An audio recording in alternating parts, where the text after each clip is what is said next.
ingin ku turut, ya Tuhanku, ya Yesusku. Karena semua dosa-dosaku Kau tebus dengan darah-Mu.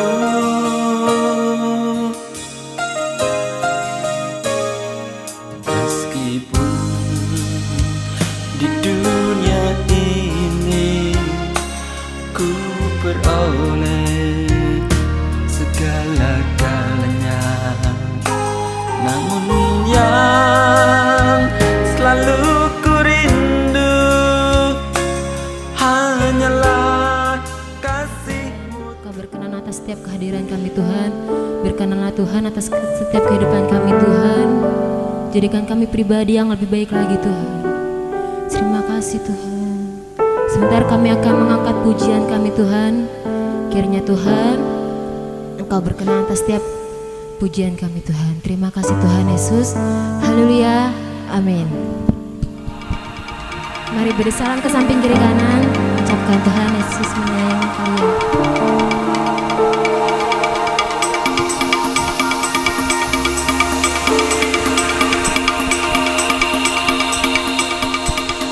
Mari kita angkat pujian kita yang mengatakan tak pernah kami ragu.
Tiba saatnya kita untuk mendengarkan sebagian dari firman Tuhan.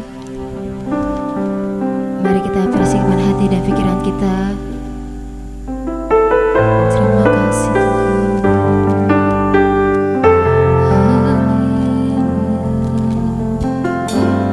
Kita angkat lagu pujian, bagi Tuhan tiada yang mustahil. Terima kasih Tuhan.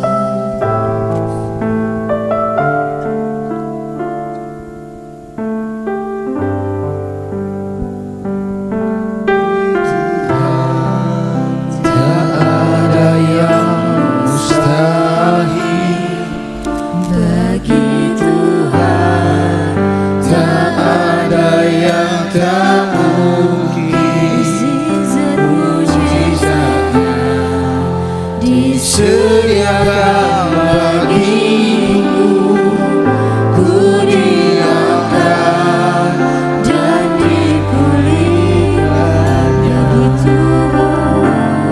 Di Tuhan tak ada yang mustahil, bagi Tuhan tak ada yang tak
Mujizatnya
Sesungguhnya Engkau ada di sini Tuhan, di rumah-Mu, di Sion, tempat pijakan kaki-Mu.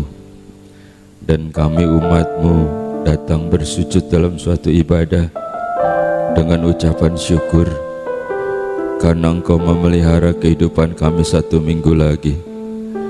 Kalau kami masih ada seperti kami adanya hari ini, masih sehat, masih bernafas, masih ada tempat tinggal untuk kami berteduh, masih ada rezeki untuk kami makan, masih ada sanak saudara, keluarga, sahabat yang mengasihi. Dan semua ini adalah anugerah yang Kau berikan kepada kami. Dan kami percaya hidup yang kami hidupi ini karena Engkau masih punya banyak rencana dalam setiap kehidupan kami. Ketika kami datang kepadamu, kami membawa banyak persoalan, membawa beban, pikiran, kekhawatiran, juga banyak permohonan.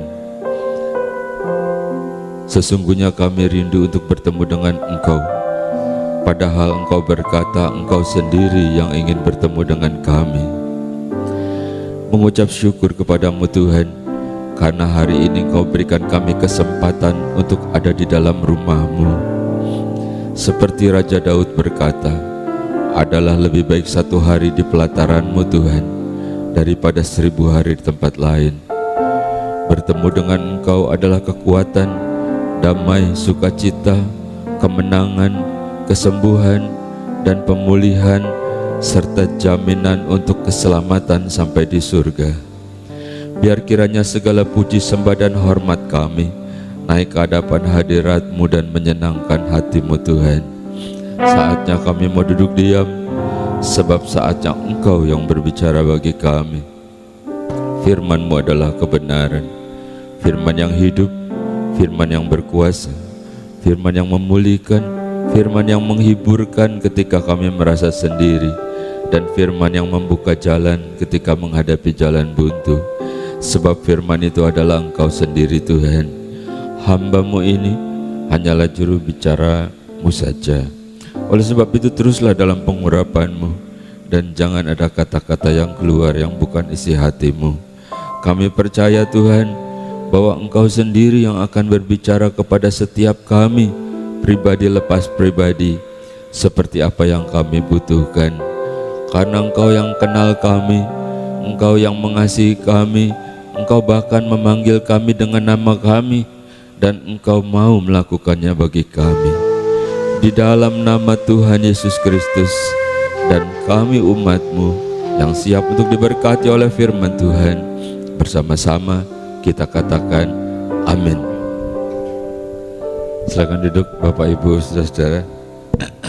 Selamat berbakti di rumah Tuhan.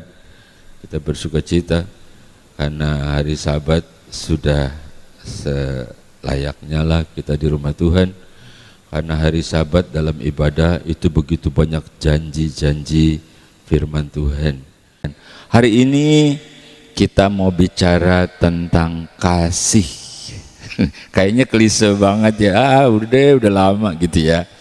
Tapi memang itu begitu sih adanya ya, bahwa seluruh firman itu berbicara tentang kasih Allah.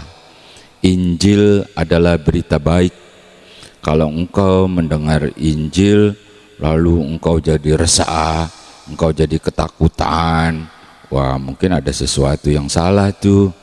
Memang Injil itu, firman itu tajam seperti pedang bermata dua gitu ya, bisa mengkoreksi, mencongkel dosa-dosa, menyucikan.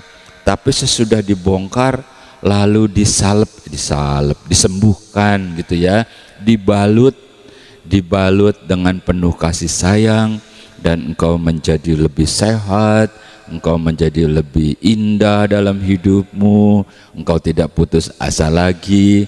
Itulah yang namanya kasih ya. Dan ada juga ayat yang berkata Allah itu kasih. Jadi itulah Allah ya. Yesus juga begitu. Oke, kita baca dulu ya.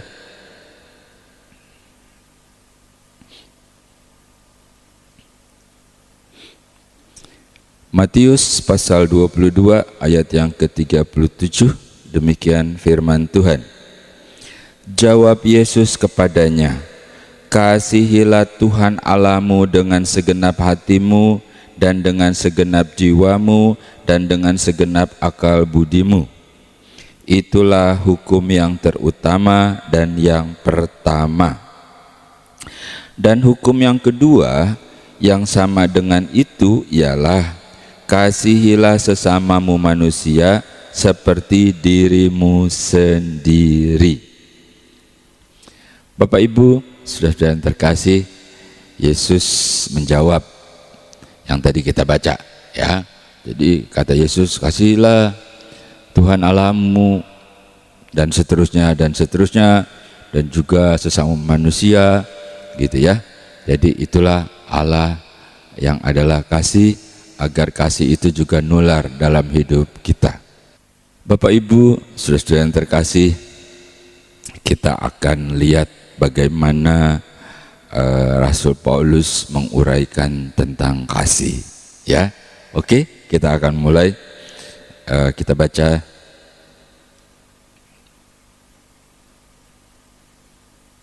1 Korintus pasal 13 mulai ayat yang kedua. Sekalipun aku mempunyai karunia untuk bernubuat, aku mengetahui segala rahasia dan memiliki seluruh pengetahuan, dan sekalipun aku memiliki iman yang sempurna untuk memindahkan gunung, tetapi jika aku tidak mempunyai kasih, aku sama sekali tidak berguna. Rasul Paulus berkata, semua itu penting, punya pengetahuan, memiliki iman yang sempurna, bahkan gunung pun bisa pindah dan sebagainya. Kata Rasul Paulus, kalau aku tidak memiliki kasih, nggak ada gunanya. Jadi kita bisa melihat ya, betapa kasih itu unsur utama. Itu sebabnya Yesus bilang, yang seperti yang kita baca tadi ya, engkau pun harus memiliki kasih itu, ya, mengasihi Tuhan dengan segenap hati, segenap pikiran, pokoknya seluruh kehidupan kita. Tapi juga hal yang penting, mengasihi sesama. Itu sebabnya Rasul Paulus bilang, sekalipun aku mengerti bahasa ini, bahasa ono, punya macam-macam gitu ya pengetahuan, kalau aku nggak punya kasih, kata Rasul Paulus, semuanya nggak berguna. Berarti kasih itu adalah unsur utama dalam kehidupan iman Kristen, karena Kristus pun adalah kasih. Mudah ya, sederhana bukan? Iya, sederhana di ngomonginnya, tapi coba merenung, apakah benar kasih itu ada di dalam kehidupan kita? Masih dendamkah kita? Masih kecewakah kita dengan sesama kita? Atau mungkin jangan-jangan kita juga kecewa sama Tuhan, bisa juga. Masih bisakah kita mengampuni?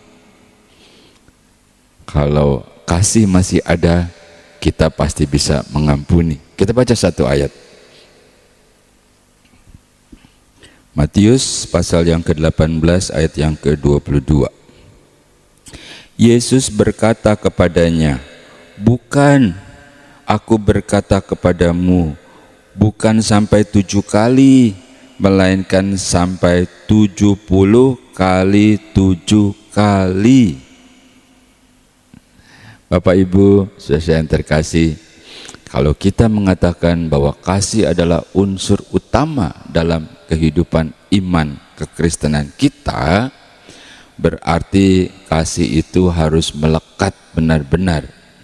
Dan waktu ada yang bertanya kepada Yesus, kata Yesus, bukan 7 kali. Aduh, 7 kali aja udah berat tuh Tuhan. Tetapi 70 kali 7 kali, artinya sesuatu yang tidak berkesudahan. Bisa begitu? Halo? Waduh, berat tuh. Aku sih mengampuni, tapi sulit buat aku untuk melupakan. Ya itu mah sama aja. Waduh, gimana ya Pak Pendeta?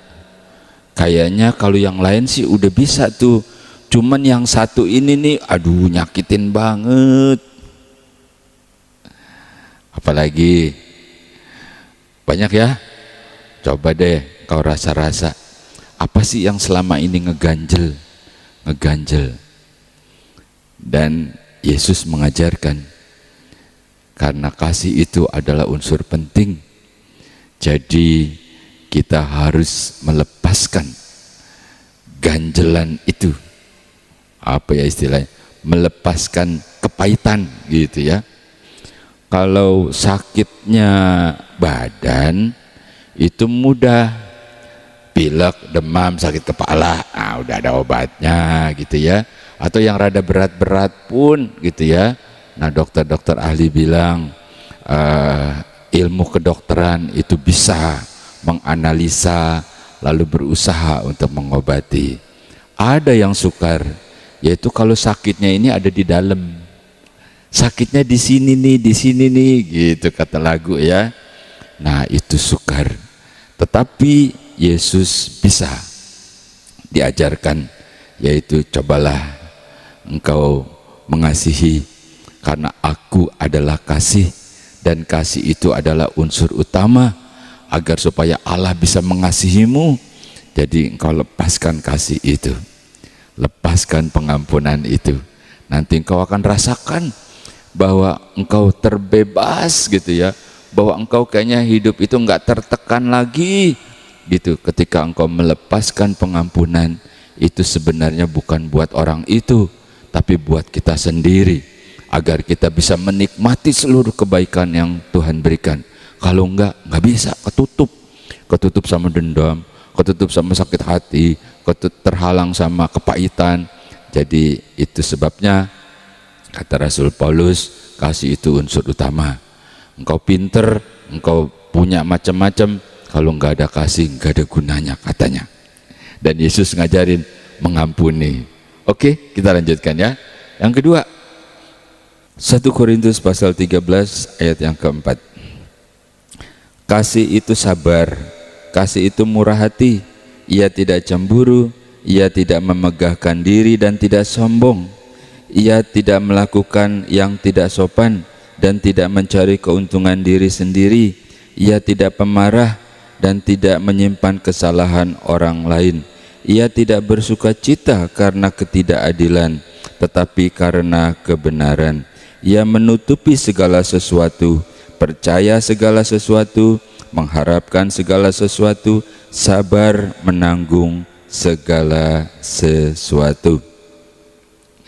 Bapak Ibu, saudara yang terkasih, yang kedua, kalau kasih itu ada di dalam hidup kita, seperti yang tadi kita baca, yang dikatakan oleh Rasul Paulus, itu berarti ya karakter kehidupan Kristus juga ada sama kita gitu. Jadi hatinya Yesus itu udah sama hati kita.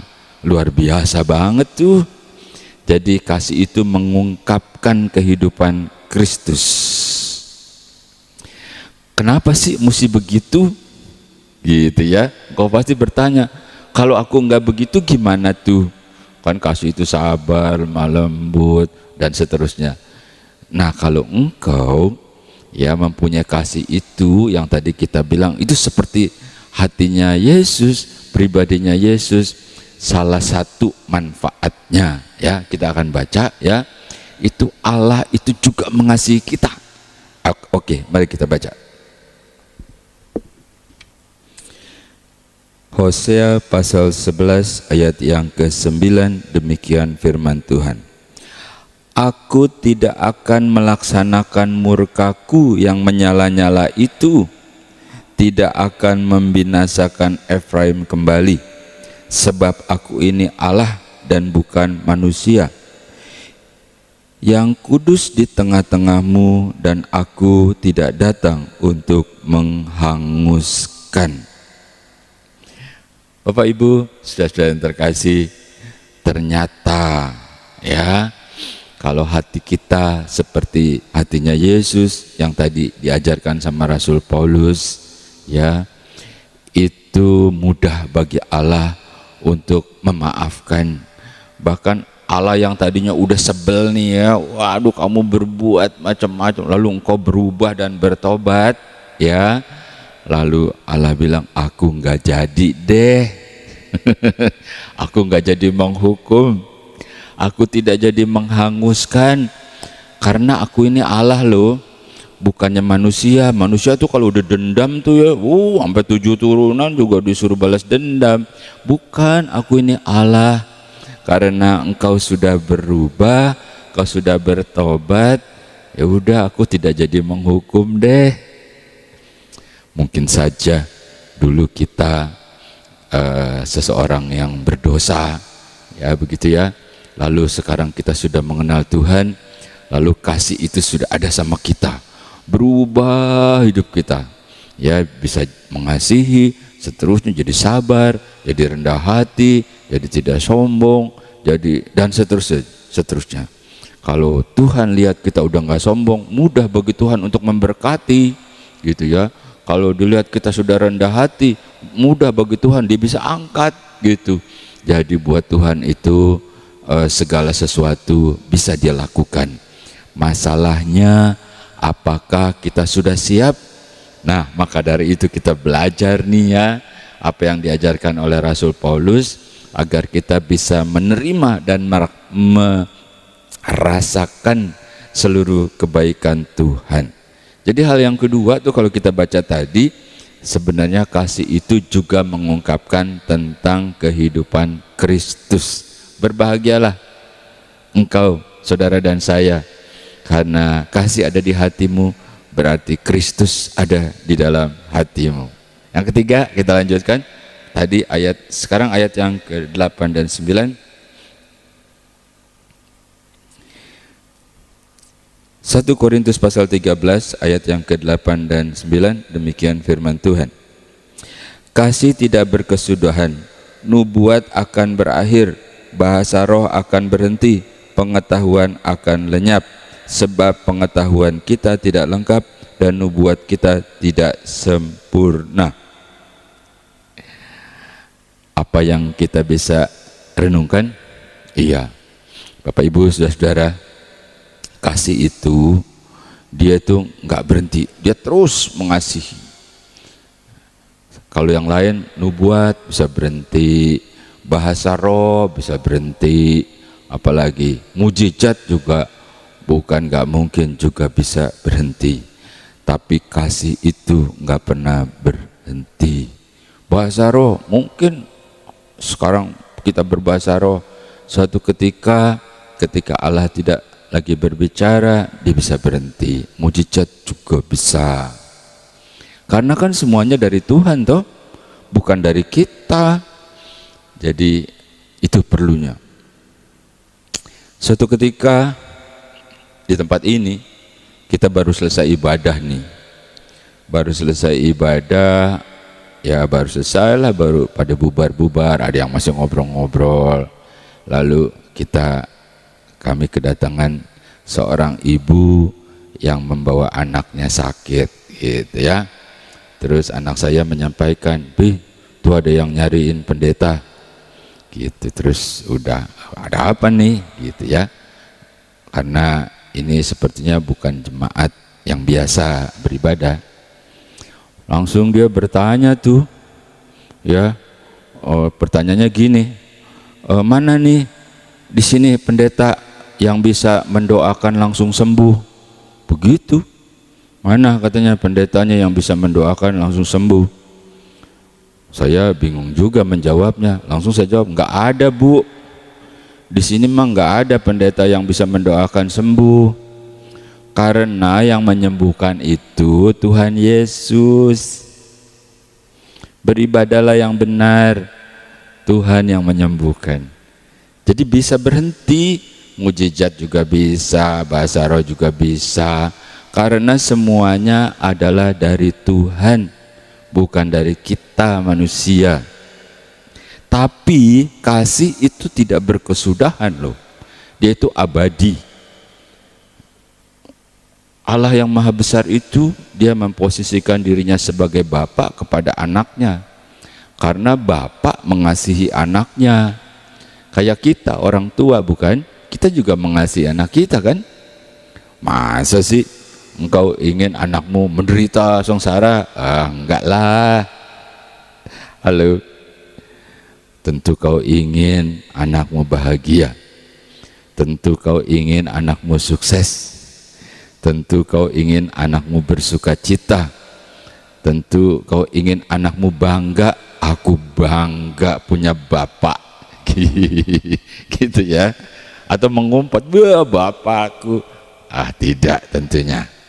Sama Allah yang maha besar itu, dia sebagai Bapa, dia ingin kita bersuka cita ketika engkau mengucap syukur dalam doamu, ya, ketika engkau melakukan hal yang baik. Dia sebagai Bapa juga bangga, engkau sebagai anaknya juga bangga. Itu adalah kasih. Sampai kapanpun engkau tetap mengasihi. Jadi yang lain bisa berhenti, bisa selesai gitu ya. Dulu iya dulu Pak Pendeta, sekarang udah enggak gitu. Tapi kalau kasih, ketika engkau mengasihi Allah dan Allah mengasihimu, itu enggak akan pernah berhenti. Dari engkau muda sampai engkau tua, berbagai-bagai masalah engkau lewati, engkau hadapi, sampai engkau teriak-teriakan gitu ya, sampai engkau mengeluh-mengeluh, pada akhirnya engkau senyum-senyum tuh. Kenapa? Karena pertolongan Tuhan tidak pernah berhenti. Pernah ngerasain begitu?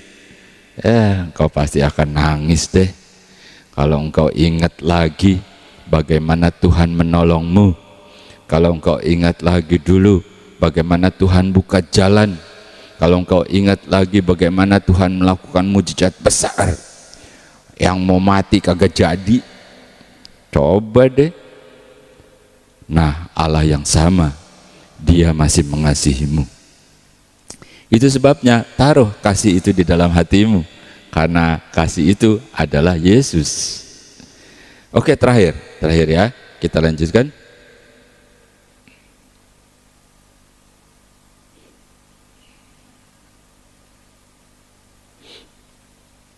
1 Korintus pasal 13 mulai ayat yang ke-11. Ketika aku kanak-kanak, aku berkata-kata seperti kanak-kanak. Aku merasa seperti kanak-kanak. Aku berpikir seperti kanak-kanak. Sekarang sesudah aku menjadi dewasa, aku meninggalkan sifat kanak-kanak itu. Karena sekarang kita melihat dalam cermin suatu gambaran yang samar-samar. Tetapi nanti kita akan melihat muka dengan muka. Sekarang aku hanya mengenal dengan tidak sempurna, tetapi nanti aku akan mengenal dengan sempurna, seperti aku sendiri dikenal. Bapak Ibu, saudara yang terkasih, Rasul Paulus mengajarkan yang terakhir nih ya bukan yang terakhir sih, kita batasi saja ya, tentang kasih.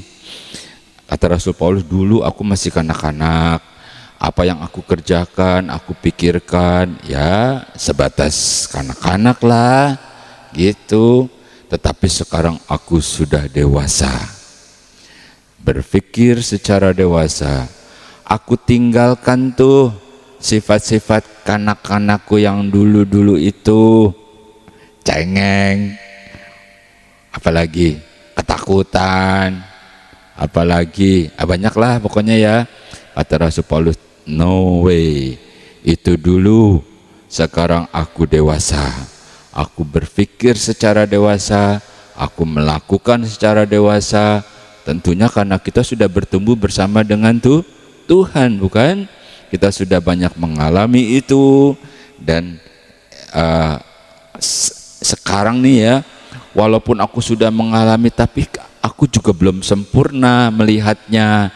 Nanti tuh kalau pada akhirnya di mana sampai di keabadian, kalau istilah kita sampai di surga, baru deh sempurna gitu ya. Jadi sehebat kita pun sebenarnya belum, masih samar-samar, kata Bapak Rasul Paulus ya. Jadi sampai nanti, artinya kita terus berjalan dalam kasih, artinya terus kita bertindak. Semakin lama semakin dewasa, semakin banyak persoalan yang kita hadapi, bukan kita jadi merosot gitu ya, enggak, justru semakin kita menanjak, semakin banyak pengalaman-pengalaman yang penuh dengan kemuliaan Tuhan, membuat kita semakin kuat, dan semakin kuat. Satu ayat lagi penutup ya.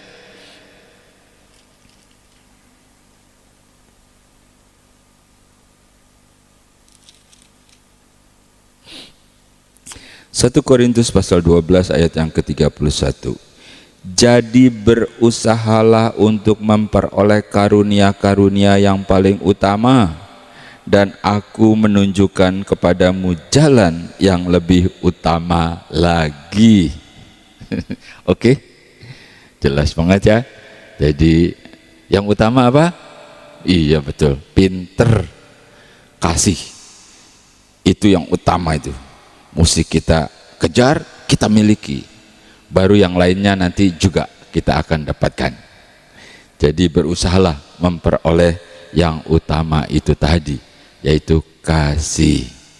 Kalau Pak Pendeta, aku mah nih udah ada, aduh puji Tuhan, aku kasih jempol, tunjukkan.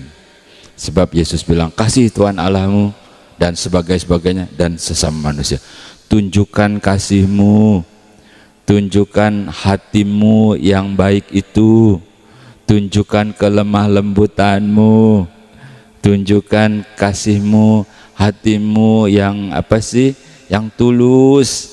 Waduh, itu sudah jadi berkat banyak orang lain, dan itu adalah kasih Allah ada di dalam engkau. Oke, jadilah anak-anak Tuhan yang manis, jadilah engkau seperti pribadinya Yesus. Oke, tetap semangat ya, tetap bersuka cita. Tuhan Yesus memberkati. Mari kita bersekutu di dalam doa. Kami mengucap syukur kepadamu Tuhan, karena pada hari ini Engkau masih memberikan kami kesempatan untuk bersekutu bersama-sama, dan lebih daripada itu Engkau masih memperdengarkan suaramu, Engkau masih menyatakan isi hatimu, kepribadianmu, karena Engkau rindu agar kami juga seperti Engkau. Sehingga ketika kami memohon, ketika kami berjalan, maka Allah Bapa juga menyertai, seperti Bapa menyertai Engkau ketika Engkau masih sebagai manusia seperti kami. Terima kasih buat hari ini Tuhan.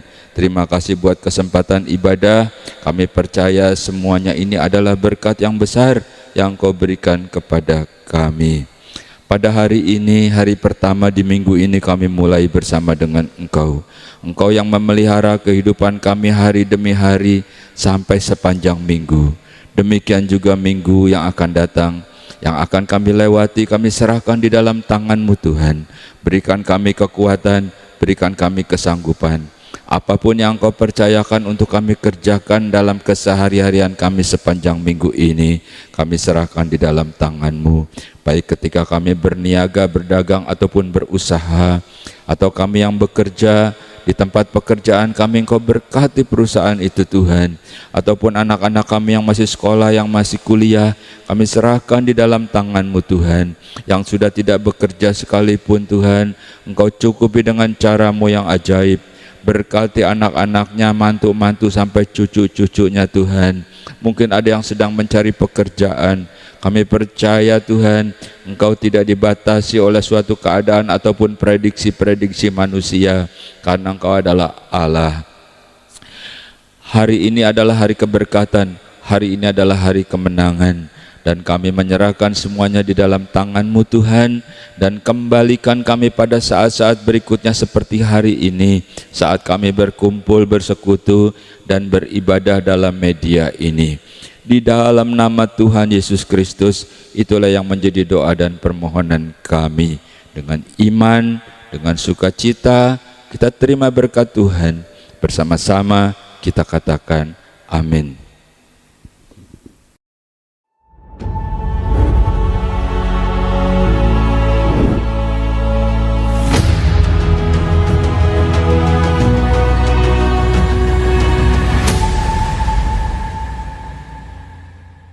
Dua, tiga.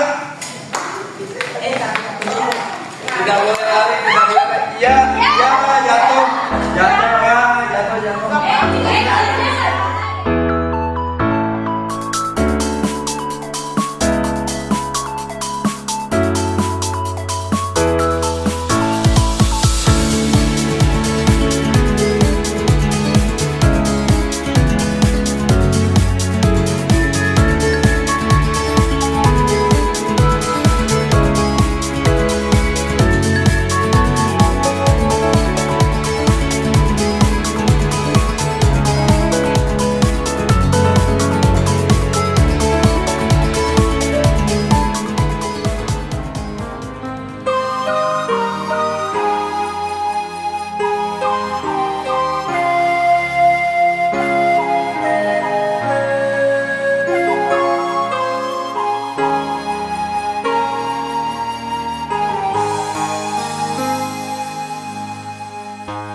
Engkaulah ingin ku turut, ya Tuhanku, ya Yesusku.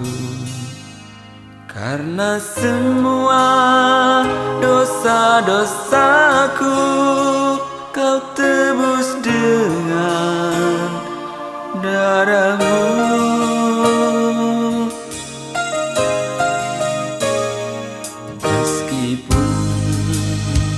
Di dunia ini ku peroleh segala-galanya, namun yang selalu ku rindu hanyalah kasih-Mu Tuhanku.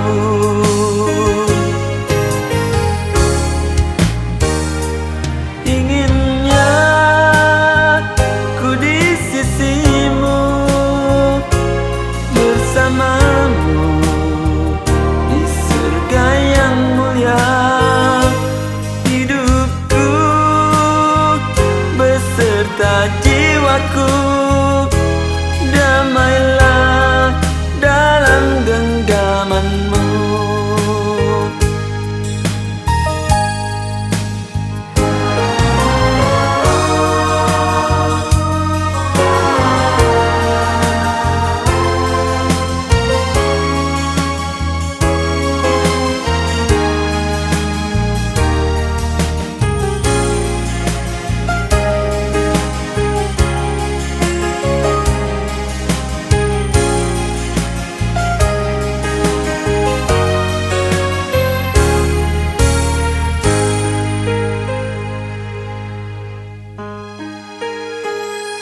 Meskipun di dunia ini ku peroleh segala-galanya, namun yang selalu ku rindu hanyalah kasih-Mu Tuhanku.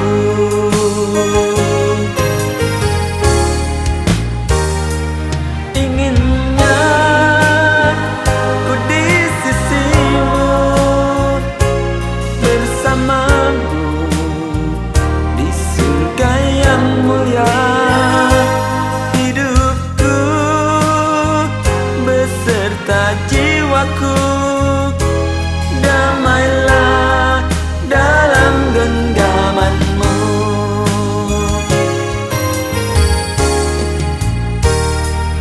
Inginnya ku di sisi-Mu, bersama-Mu di surga yang mulia. Hidupku beserta jiwaku damailah dalam genggaman-Mu.